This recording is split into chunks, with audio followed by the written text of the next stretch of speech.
make sure that as soon as you get engaged, you call all of your closest friends and family before you put anything on social media so that they actually hear it from you and not Facebook. What's the first thing you should do to start planning your wedding? I would say as soon as you get engaged, spend some time really enjoying the engagement with your fiance. Don't necessarily think you have to start wedding planning right away.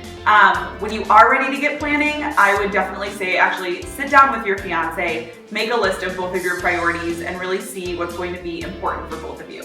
When should my reply by date be? This is a question that we get all the time. I think if you look online, most places will say maybe 2 to 3 weeks.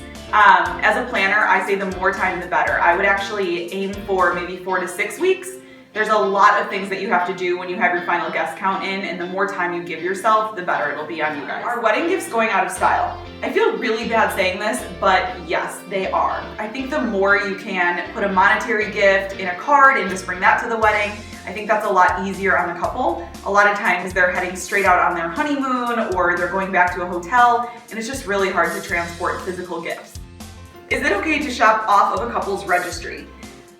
Honestly, this is a pet peeve of mine. I think that you should always stick to a couple's registry. They put a lot of time and effort into choosing things that they actually need. I think if you want to add something cute like a bottle of champagne or something like that, that's totally fine, but don't just go shopping and buy whatever you want. Who do I invite to my shower and bachelorette party? I think a lot of couples have this problem. I'm a fan of keeping things small. You definitely do not have to invite every female on your wedding guest list. But I would say that your bachelorette party should be, your younger girlfriends, whereas your shower can include people like aunts and, friends of your mom and friends of the family. Suits or tuxes? I would say either. I don't think you necessarily have to go with tuxes just because it's a wedding. I think you can definitely do suits, especially if you want to be a little more stylish and incorporate something like a navy or a gray. Is it still true that you cannot wear white as a wedding dress?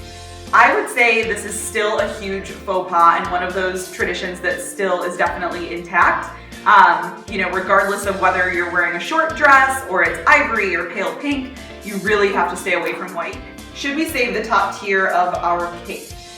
I would say that this is probably one of those traditions that's on its way out, only because frozen year-old cake does not actually taste very good.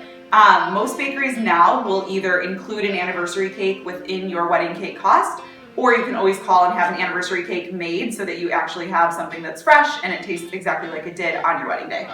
Are thank yous a must? Yes, thank yous are definitely a must, and I would say to really send them out as soon as you possibly can.